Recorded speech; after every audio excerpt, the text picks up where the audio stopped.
constaté un problème de qualité au niveau, non seulement il y a eu les agrégats qui n'étaient pas de qualité, les briques et même la qualité de certains matériaux. Mais tout cela a été dénoncé de façon vigoureuse.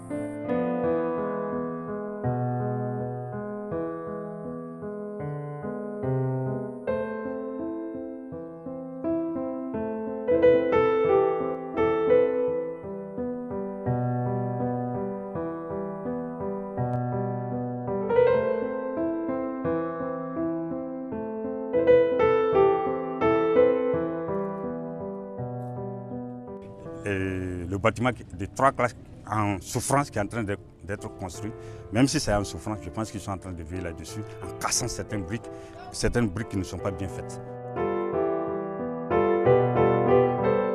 C'est des situations puisque nous sommes actuellement au début de la mise en œuvre du Fonds minier de développement local. Donc nous avons la première tranche, la deuxième, la troisième.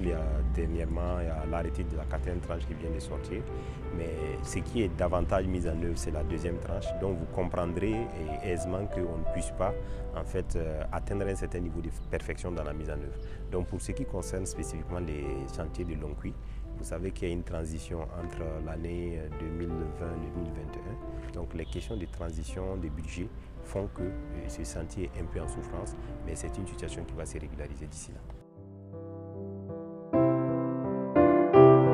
Le problème de qualité au niveau du regard citoyen, nous en prenons acte, mais nous préférons parfois confronter ça avec les regards du technicien pour permettre à l'autorité de prendre réellement une décision. Parce que le citoyen, il apprécie selon ce qu'il a comme référence. Ce n'est pas forcément ce qui est dit ou bien ce qui est demandé ou ce qui est. Donc nous préférons prendre ça en compte, nous le prenons toujours en compte parce qu'il est le dernier bénéficiaire. Nous confrontons avec ce que les techniciens vont dire par rapport à ça, l'autorité peut prendre la décision qui va avec.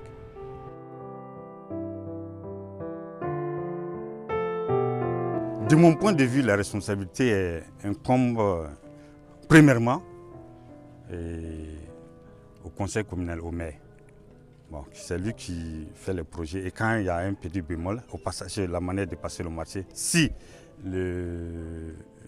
l'entrepreneur n'est pas satisfaisant, je pense qu'il faut vraiment le changer. Et c'est ce qu'ils ont fait, ils ont changé d'entrepreneur et je pense que jusqu'à présent, c'est en train de souffrir. Nous, notre responsabilité est aussi peut se situer à ce niveau parce qu'il faut interpeller, mais nous avons interpellé le maire, pas des photos que nous avons envoyées. Et c'est ça même qui a fait que le chantier a repris. Puisque le chantier, quand ils ont fini de creuser les fondations, ils ont arrêté le chantier. Et c'est quand nous avons publié, puisque nous avons une page Facebook, alors quand nous avons publié des photos de la situation et que le chantier est arrêté, et nous avons publié des élèves qui étudiaient sous des arbres, et ça a vraiment eu un effet et le chantier a repris.